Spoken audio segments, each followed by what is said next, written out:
थोड़े महंगे पे बहुत है। मैं भी आश्चर्य करता हूँ कभी कभी तो।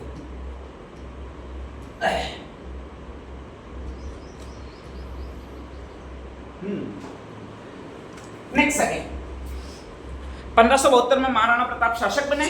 उनको समझाने के लिए रेगुलर आपके भेज रहा है, वो आपके ये आदमी भेज रहा है जिसका नाम क्या है भाई आपके? अकबर है। ठीक है, ध्यान रख लीजिएगा। और अकबर चाह रहा है किसी न किसी तरह से दो ही राजा बचे उसकी राजस्थान में अधीनता स्वीकार करने से। एक तो खुद महाराणा प्रताप है और एक महाराणा प्रताप का दोस्त है जिसका नाम है आपके चंद्रसेन। कौन सा नाम है? चंद्रसेन जोधपुर का। और महाराणा प्रताप अपने कहां के भाई आपके? मेवाड़ के। ठीक है, ध्यान रख लीजिएगा। तो ये दो ही लोग हैं जो अकबर की अधीनता नहीं स्वीकार कर रहे। दोनों ने कसम खाई है कोरडी नामक गांव में। सलूंगर के पास एक गांव है, सलूंगर आता है। सलूंगर के इधर साइड में मुड़ोगे तो अपना अंजनी माता वाला मंदिर आता है, उनके बीच में एक गांव आता है जिसको कोरडी गांव कहते हैं। कौन सा गांव कहते हैं? और यहीं पर उन दोनों ने शपथ लिया हम कभी भी जीवन में अधीनता नहीं स्वीकार करेंगे। किसकी अधीनता नहीं स्वीकार करेंगे? अकबर की अधीनता नहीं स्वीकार करेंगे। ध्यान रख लीजिएगा। ठीक है, दोनों दोस्त हैं और दोनों भी लड़ने में माहिर है, दोनों वीर है। और ध्यान रख लीजिएगा कि दोनों स्वतंत्रता के पुजारी है। अकबर रेगुलर कोशिश कर रहा है। अच्छा, ये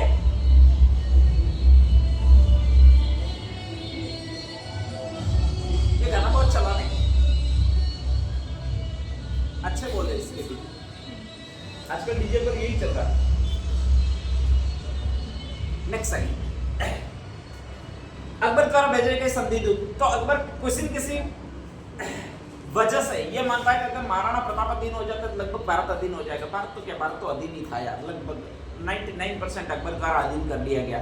सिर्फ एक दो रियासतें बची है और उसमें से एक मेन यही बची है, महाराणा प्रताप वाली बची है, मेवाड़ वाली बची है। एक जोधपुर वाली अधीन ही है। स्पेशली चंद्रसेन है, वो बेचारा वहां से निकाल दिया गया, वो घूम रहा है। ठीक है, पूरा राजस्थान अकबर के अधीन है, पूरा उत्तर प्रदेश अकबर के अधीन है, पूरा मध्य प्रदेश अकबर के अधीन है, लगभग दक्षिण भारत है उसमें भी कई रियासतें अकबर के अधीन ही है। पूरे भारत का अखंड भारत का सम्राट है अकबर। स्पेशली ध्यान रख लीजिएगा, पूरा पाकिस्तान का जो एरिया वो अकबर के अधीन है। काबुल, कंधार, वहां पर भी उसने गवर्नर नॉमिनेट किए। काबुल है वो अफगानिस्तान में थे, तो वो भी अकबर के अधीन है। इतने पूरे राज्य पर राज किया है अपने 3 देशों पर, वो अकबर ने किया है 1576 के आसपास। ध्यान रख लीजिएगा। और इतना बड़ा राजा है, फिर भी एक राजा और टक्कर ले रहा है, उसका नाम महाराणा प्रताप है। और उसके हिस्से में चित्तौड़ भी नहीं है, सिर्फ मेवाड़ है। और मेवाड़ में उदयपुर है, थोड़ा सा हिस्सा राजसमंद का है, थोड़ा सा हिस्सा पाली का है। ठीक है, सबसे बड़ी बात यह है कि इतने छोटे से हिस्से में रहकर कोई इतने बड़े सम्राट से लड़ रहा है, वो भी बड़ी बात है। ध्यान रख लीजिएगा, इतनी छोटी बात होती नहीं है। तो कहा जाता है कि अकबर ये चाहता है कि उसकी अधीनता स्वीकार कर ले, और अधीनता स्वीकार कर ले इसलिए कहा जाता है कि वो रेगुलर प्रैक्टिस कर रहा है। सबसे पहले एक शानदार आदमी को भेजता है जिसका नाम ये होता है, नाम कौन सा? जलाल खान कोरची। ठीक है, ध्यान रख लीजिएगा। अकबर का मेन विदेश मंत्री होता है, बहुत जबरदस्त बोलने में माहिर होता है ये जलाल खान कोरची। किसी को भी अगर अपने सांचे में डालना है तो ये बहुत अच्छी तरह से आता है। और वो सबसे पहले आता है और कहता है देखो तुम अकबर की अधीनता स्वीकार करोगे, तुम्हें बहुत ज्यादा फायदा होगा। ऐसे पहाड़ों में रहोगे फालतू काम के। ठीक है, तुम्हारा वो जयपुर वाले मानसिंह और उनको देखो, उन्होंने अकबर की अधीनता स्वीकार कर ली है। और अकबर की अधीनता स्वीकार कर लिया, कहां से कहां पहुंच गए। ठीक है, आजकल उनके पास सारी सुविधाएं हैं, तुम्हारे पास कुछ भी नहीं है। ठीक है, हजारों की सेना तुम्हें मिलेगी, वो अलग। तुम्हें राज तो यहीं पर करना है अकबर, क्योंकि ऐसा तो है नहीं कि अपने अधीन लेने पर राज कहीं और से करवाता है, ऐसा भी नहीं है।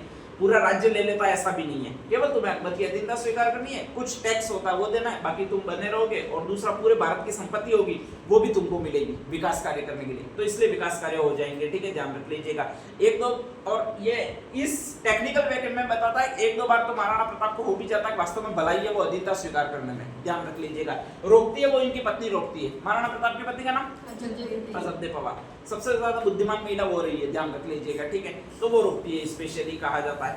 अब जैसे ये जाता है तो ये जाकर वहां पर अकबर को बताता है कि बहुत अच्छी तरह से मैं क्या कर रहा हूं, और मुझे लगता है कि महाराणा प्रताप अधीनता स्वीकार कर लेगा, लेकिन एक दो बार हमें और कोशिश करनी चाहिए। ठीक है, और कोशिश करनी चाहिए। तो इसके लिए कौन जाएगा, ये अकबर कहता है। वहां पर एक उच्छल का आदमी बैठा हुआ होता है जो हर बात में उठ जाता है और कहता है, ये आदमी नाम कौन सा भी आपके? मानसिंह। बोलता है मैं जाऊंगा और महाराणा प्रताप को अपने अधीन कर ही लूंगा। ध्यान रख लीजिएगा। ठीक है, लेकिन उसको अपना स्टेटमेंट दिखाना पड़ेगा। स्टेटमेंट दिखाने का मतलब मेरे क्या मजे हैं तुम्हारे दरबार में, वो दिखाना पड़ेगा। तो दिखाना पड़ेगा, इसलिए तुम मुझे सब कुछ आदमी भेजो, अपने सेनापति भेजो। एक तो आदमी होगा वो मुझे पानी पिलाने का काम करेगा, ये आदमी होगा। नाम कौन सा भी आपके? लश्कर खान। जब भी मैं महाराणा प्रताप के दरबार में जाऊंगा तो वहां पर आपके स्पेशली ये मुझे पानी पिलाने के लिए आएगा, और पानी पिलाने के लिए ऐसा नहीं गिलास में लेकर आ जाए, लो पियो यूं, पूरा लश्कर के सहित आना चाहिए, ठीक है, लश्कर के सहित आना चाहिए। इसका मतलब ये होता है 2-4 जो वो कौन खड़ी रहती है इधर उधर, दासियां खड़ी रहती है, वो आपके पानी पर हवा करनी चाहिए, ठीक है, पानी पर स्पेशली ढक कर आना चाहिए ऊपर, ध्यान रख लीजिएगा। और एक सोने चांदी की प्लेट में मेरे लिए पानी आना चाहिए, और इसका यही काम होगा। किसका काम होगा भैया आपके? लश्कर खान का। मैं जहां पर भी बैठूं वहां पर पहले से सिंहासन अपना सोने वाला तैयार होना चाहिए, ध्यान रख लीजिएगा। ये काम किसका होगा? बहादुर खान का होगा, ठीक है, ध्यान रख लीजिएगा। और एक और, मैं जब भी भोजन करने बैठूं वहां पर सोने चांदी के बर्तनों की व्यवस्था करनी चाहिए, और वो इसको करनी चाहिए। किसको करनी चाहिए भी आपके? भोज खान को। तो कोई मानसिंह अकेला नहीं आया था यहाँ पर, ध्यान रख लीजिएगा, ठीक है। वो अपना पूरा रुआब बताने के लिए आया था कि देखो मैं अकबर के दरबार में हूँ, और ऐसा नहीं है कोई गुलाम हूँ, बल्कि मेरे पास में 300-400 लोग काम करते हैं पर डे के लिए। इतने सारे अकबर ने नौकर दे रखे, और इतनी मेरी अकबर के दरबार में चलती है, पूछो मत। मेरे मजे उतने किसी के मजे ही नहीं है, भले ही मैंने गुलामी स्वीकार की है तो भी। तो ये बताने के लिए जो आया था वो ये मानसिंह आया था, और मानसिंह जब वहां से चला था तो पूरी प्रोग्राम पता लग गई थी, वो महाराणा प्रताप को पता लग गई थी। महाराणा प्रताप और मानसिंह की पहले से ही बनती नहीं थी। हाँ, ये जयपुर वाला मानसिंह का छोरा जो जयपुर का है वो है, ठीक है, ध्यान रख लीजिएगा। जिसने अपनी बहन का ही था, बुआ का विवाह, बुआ कौन थी? जोधाबाई, ठीक है, ध्यान रख लीजिएगा, जिसको बारमली भी कहते हैं, उसका विवाह अकबर से करवा दिया था। इसका फुआ जी लगता था अकबर, ठीक है।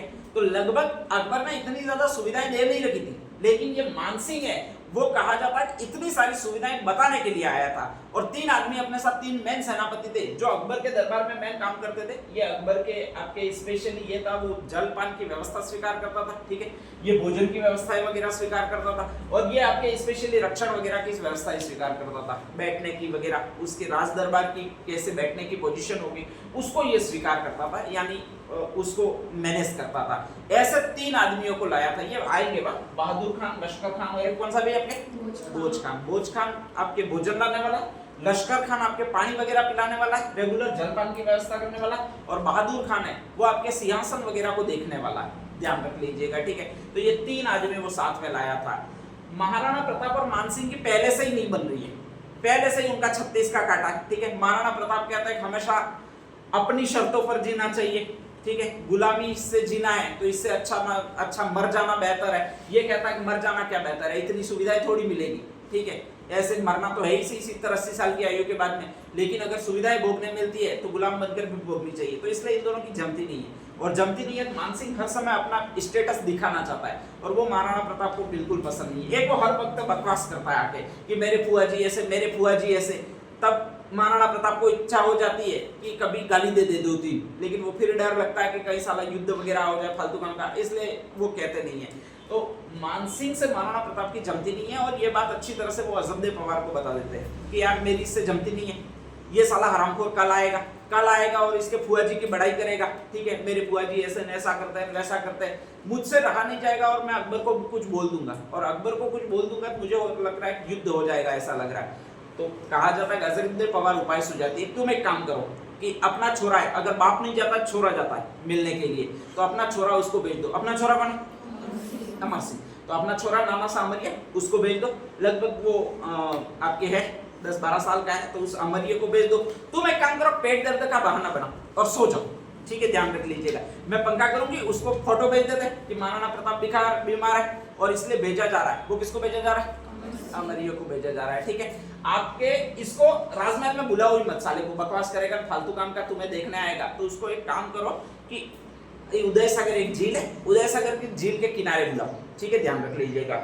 और स्पेशली वो उदय सिंह जी बना के गए, उसके किनारे पर पूरा अरेंजमेंट कर दो और वहीं पर आपके भेज दो, वो अमरिया को भेज दो। वहीं पर अमरिया जाएगा, मिलेगा। फिर कहा जाता है कि वहां पर प्रतिबंध है, अभी जा नहीं सकते, महाराणा प्रताप की तबीयत ज्यादा खराब है, और कहा जाता है ज्यादा खराब है, इसलिए वहां पर किसी को जाना नहीं दिया जाता है। मानसिंह वहां से चुपचाप चला जाएगा, कोई संधि की बात करेगा ही नहीं, तुमको गुस्सा नहीं आएगा, और जब गुस्सा नहीं आएगा तो ये लड़ाई की जड़ ही खत्म हो जाएगी, ठीक है, ध्यान रख लीजिएगा। शायद यही महाराणा प्रताप की गलती थी, उन्होंने एक आदमी को भेज दिया। किस आदमी को भेज दिया?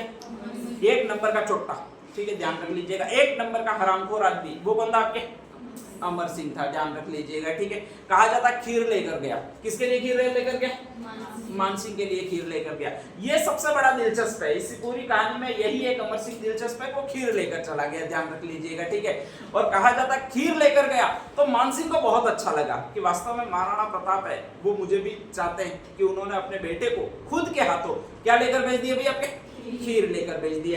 8-9 साल का लड़का था, 8-9 साल का लड़का था, मतलब ज्यादा इतना अनुभव वगैरह था नहीं उसको, ध्यान रख लीजिएगा। तो कहा जाता है कि खीर लेकर चला गया, और कहा जाता है जैसे खीर लेकर गया तो इनके मुंह में पानी आ गया। मान सिंह, एक और ये नाम कौन सा भैया आपके? बहादुर खान, एक और लश्कर खान, एक और भोज खान, ठीक है। डायरेक्टली कहा जाता है वहां पर खाने बैठ गए, बाकी शाही व्यंजन बहुत ज्यादा थे, और कहा जाता है उन्होंने खीर खिला दी, ठीक है। खीर मतलब परोस दी, खीर परोस दी तो अपन को मीठा व्यंजन जो भी आता है मुंह में पानी ज्यादा आता है, तो ऐसी कंडीशन में अपन भी खाने की ज्यादा कोशिश करते हैं, और खाने की ज्यादा कोशिश करते हैं तो एक दूधा देता है, दूसरा दूधा भी अपन तैयार रखते हैं, मांग लेते हैं, ध्यान रख लीजिएगा। तो ऐसी कंडीशन में कहा जाता है कि वो 2-3 दूधे पी गया। कौन पी गया? आपके मान सिंह पी गया, बहादुर खान भी पी गया, लश्कर खान भी पी गया, भोज खान भी पी गया। साथ में भोजन करने बैठा वो अमर सिंह बैठा है, और अमर सिंह एक भी दूधा खीर ले नहीं रहा, ठीक है। तो कहा जाता है खीर यार बहुत स्वादिष्ट बनी है, तू क्यों नहीं ले रहा? यूं तो वो ना मैं नहीं लेता हूँ, तुम ही खाओ, मैं तुम्हारे लिए लाया हूँ, ध्यान रख लीजिएगा। ऐसी कंडीशन में कहा जाता है मान सिंह ने और ज्यादा मनुवार की, और कहा जाता है गलती से एक दूधा खीर उसको भी दे दी। किसको दे दी? अमर सिंह को दे दी, ठीक है, ध्यान रख लीजिएगा। अब जैसे ही अमर सिंह को दे दी तो भी अमर सिंह उसको चखे नहीं, खाए नहीं। तो ऐसी कंडीशन में कहा जाता है मान सिंह था वो जबरदस्ती करने लगा, अरे एक दूधा तो पी, कैसी बड़ी है वो तो देख, हमारे लिए भेजी है, मान लो प्रताप ने कहकर भी भेजा होगा भाई तू मत खाना, लेकिन मैं खिला रहा हूँ, काका हूँ तेरा, अंकल लगता हूँ, तो तू एक दूधा तो खाए हो। तो कहा जाता है मान सिंह ने फिर नहीं खाई, ठीक है। जबरदस्ती खिलाने गए तो मान सिंह रोने लग गया, वो अरे मान सिंह नहीं, सॉरी अमर सिंह, तो अमर सिंह रोने लग गया। वो कहे साला एक तो मैं खीर खिला रहा हूँ, तू रो क्यों रहा है? तो फिर उसने रोते रोते बताया कि सुबह सुबह मैं खीर बनाई थी, मेरे ही खाने के लिए मम्मी ने बनाई थी, लेकिन अचानक एक कुत्ता आ गया और कुत्ता चाट गया, ठीक है। खीर को फेंक नहीं सकते, तो मैं यहाँ पर ले आया। कहाँ पर ले आया?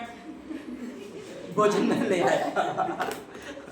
अब बड़ी प्रॉब्लम होगी, मान सिंह को गुस्सा आ गया, मान सिंह को गुस्सा है, इससे ज्यादा इन तीनों का आ गया, ये तो बेचारे उल्टी करने लग गए, ठीक है। मान सिंह भी उल्टी करने लग गया, मान सिंह को बड़ा गुस्सा आ गया कि मेरे इतनी मान मनोबल है और मैं यहाँ पर अपना स्टेटस दिखाना चाहता हूँ, और ये हरामखोर है वो तुम्हारे आपके ये मेरे को झूठी खीर खिला रहा है। तो स्पेशली कहा जाता है मान सिंह ने वो मटकी थी उठाई और फेंक दिया।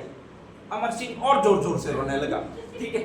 वो कहे कि साले हरामखोर, एक तो मुझे खीर खिलाई, झूठी खीर खिलाई, और तू रो क्यों रहा है ये बताया, ठीक है। तो वो फिर कहने लगा कि देखो मैं यहाँ पर बादल महल में रहता हूँ, बादल महल की सबसे ऊपर मंजिल है उसका नाम कटारगढ़, सॉरी कुंभलगढ़ में रहता हूँ, कुंभलगढ़ की सबसे ऊंची मंजिल है उसका नाम कटारगढ़, कटारगढ़ की सबसे ऊंची मंजिल है उसका नाम, अरे बादल महल की सबसे ऊंची मंजिल है उसका नाम जूनी कचहरी, ठीक है, ध्यान रख लीजिएगा। जूनी कचहरी में रहता हूँ तो वहां से मैं बार बार पेशाब करने उतर नहीं सकता था, इसीलिए मैंने एक मटका रखा था, ठीक है, और उसी मटके में ले आया था, वो क्या ले आया था? खीर ले आया था। तुमने क्या किया? मटका तोड़ दिया मेरा, ठीक है। अब कल से मैं पेशाब करने कहाँ जाऊंगा ये बताओ। मान सिंह को बहुत जबरदस्त गुस्सा आया, ठीक है, और मान सिंह चुपचाप चला गया, वो आपके अकबर के दरबार में चला गया। अकबर के दरबार में चला गया, इसके बाद अकबर उससे पूछे कि भाई हुआ क्या, तू संधि करवा के आया? मान सिंह का एक युद्ध करना है मुझे, अब भी कभी सहना दो, हरामखोर डातो अमर सिंह इस अमरियों को जिंदा नहीं छोड़ूंगा। वो अकबर विचार करे साला कि मैं महाराणा प्रताप से युद्ध करना चाहता हूँ, ये कह रहा है बार बार नाम ले रहा है, वो किसका नाम ले रहा है? अमर सिंह का नाम ले रहा है, ठीक है। ये रोड़ा क्या है ध्यान रख लीजिएगा। बस वो एक ही बात करे कि मुझे सेना दो, मैं आक्रमण करूंगा और इस अमरिया को जिंदा नहीं छोड़ूंगा, किसी भी हाल में जिंदा नहीं छोड़ूंगा।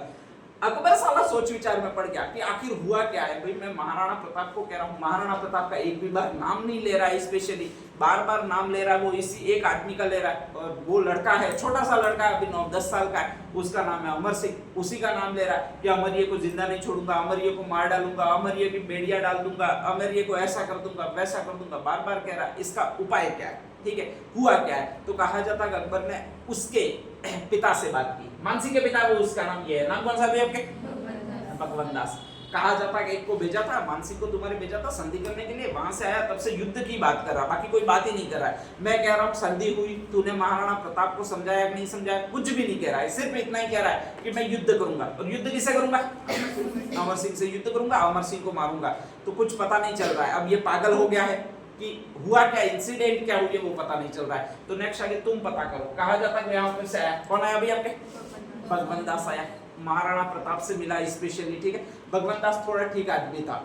कहा जाता है महाराणा प्रताप से मिला, महाराणा प्रताप ने बातों ही बातों में बता दिया कि यार गलत हो गया, मैंने मेरे छोरे को भेज दिया था, नाम क्या? अमरिया, ठीक है। यह बदमाश मुझे पता था, लेकिन फिर भी भेज दिया था, एक बार कम से कम जाएगा, बड़े लोगों से मिलेगा, उनके ठाट साट रहन सहन वगैरह देगा, तो यहाँ पर देखेगा, तो यहाँ पर ये गली डंडा ही खेलता रोज, वो कम से कम बंद करेगा, यूं करके भेजा था। कहा जाता है कि तुम्हारा मानसिंह वहां पर आया और उसको एक खतरनाक वाली खीर खिलाया है, ठीक है। और वो खीर इतनी खतरनाक वाली खिलाया है कि उसको बुरी लगी है। किसकी बुरी लगी है भाई? आपके मानसिंह को बहुत बुरा लग गया है, ठीक है, ध्यान रख लीजिएगा। तो ऐसी कंडीशन में कहा जाता है कि मैं माफी मांगता हूँ। कहा जाता है कि भगवंत दास को भी पेशकश की गई खाने की, लेकिन भगवंत दास जी चले गए ना, नहीं खाना है यार, बहुत तृप्त हो गया मैं, तुम्हारे भाषण सुनकर ही तृप्त हो गया, अब मैं नहीं खाऊंगा, ठीक है।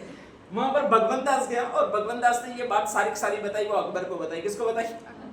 अकबर थोड़ा नाराज हुआ। किससे नाराज हुआ भाई? आपके मान सिंह से। तुझे जब कहा था सीधा सीधा महाराणा प्रताप से मिलना, तो अमर सिंह से मिला ही क्यों, ठीक है, अमर सिंह के साथ बैठा क्यों, अमर सिंह से तूने बात की क्यों, वगैरह ध्यान रख लीजिएगा। यहीं से मानसिंह से कुछ दिनों के लिए अकबर नाराज होगा, ध्यान रख लीजिएगा। हल्दीघाटी के युद्ध में फिर अगर मानसिंह महाराणा प्रताप को पकड़ नहीं पाएगा तो फिर ज्यादा नाराज होगा और इसको दरबार से निकाल देगा कि तुझमें कूटनीति का अभाव है, यूं करके। तो ये सारी घटनाएं यहीं से शुरू हुई है आपके। नेक्स्ट आगे लास्ट भेजा वो एक आदमी को भेजा, उसका नाम था टोडरमल। क्या था? वाणिया था ये, मतलब इसका वंश था वो वाणियों का था, ध्यान रख लीजिएगा। इसके पूर्वज थे वो बनिए थे, कालांतर में इनको कन्वर्ट कर दिया गया था और ये मुसलमान अकबर के दरबार में काम करने लग गए थे। तो कहा जाता है कि ये वाणिया था। वाणिया सबसे ज्यादा बल देता किस पर? अरे वाणिया सबसे ज्यादा किसके बारे में सोचता है? पैसों के बारे में, इनकम के बारे में और व्यय के बारे में सोचता है, ध्यान रख लीजिएगा। तो कहा जाता है कि ये वाणिया था और इसने कहा जाता है महाराणा प्रताप को जाकर यही बताया कि देखो तुम अगर अकबर से युद्ध करोगे तो अकबर की इकोनॉमी इतनी बड़ी है, उसकी अर्थव्यवस्था बहुत बड़ी है, तुम्हारी अर्थव्यवस्था बहुत छोटी है, ज्यादा नुकसान होगा वो तुम्हारी अर्थव्यवस्था को होगा। अगर उसके पास 1 लाख रुपए और तुम्हारे पास 5,000 रुपए, तो युद्ध में अगर दोनों की तरफ से, क्योंकि दोनों से नहीं लड़ेगी, 3-3 हजार रुपए का मान लो दोनों को लॉस हुआ तो तुम्हारा ज्यादा लॉस होगा, क्योंकि 5,000 में से 3,000 जा रहे हैं और उसके 1 लाख रुपए में से 3,000 जा रहे हैं, ठीक है। उसके पास 57,000 बचेंगे लेकिन तुम्हारे पास सिर्फ 2,000 बचेंगे। तो ऐसी कंडीशन में तुम्हें ज्यादा लॉस होगा और लॉस होगा इसलिए कहा जाता है कि तुम्हारा लड़ना बुद्धिमानी नहीं है। कहा जाता है कि अकबर ने, महाराणा प्रताप ने इसको कहा देखेंगे जितना भी लॉस हो जाए वो देखेंगे, लेकिन अकबर की अधीनता स्वीकार नहीं की जा सकती। और ऐसी कंडीशन में एक चीज फिक्स हो गई है, वो क्या फिक्स हो गया भाई? आपके युद्ध फिक्स हो गया। यहाँ से एक तो इनका क्रम मान जाता है, क्रम तो यही है, JMBT नाम से क्रम है, ठीक है, ध्यान रख लीजिएगा, और बाकी कुछ नहीं है आपके, ठीक है। जलाल खान, मानसिंह, भगवंत दास और टोडरमल ये है। इसके साथ कौन आए थे वो याद रखना है। याद कौन कौन से रखते हैं? बहादुर खान, लश्कर खान, भोज खान, ठीक है। भोजन कहाँ पर हुआ? उदय सागर झील पर। क्या खिलाए? खीर खिलाई है, ठीक है। भोजन में और मेनू में नहीं याद रखना है, ठीक है। और कहा जाता है वार्ता करने गया कौन है? अमर सिंह गया, ठीक है, ध्यान रख लीजिएगा। और कहा जाता है कि अमर सिंह और विवाद हुआ है, वो इसका विवाद हुआ। किसका विवाद हुआ भी? आपके मानसिंह का विवाद हुआ, ध्यान रख लीजिएगा। तो ये जो है वो अकबर द्वारा भेजे गए आपके कंप्लीटली संधि दूत हो जाते हैं। अब मैंने लास्ट में लिखवाया क्या था संधि दूतों में, एक बार बता देना।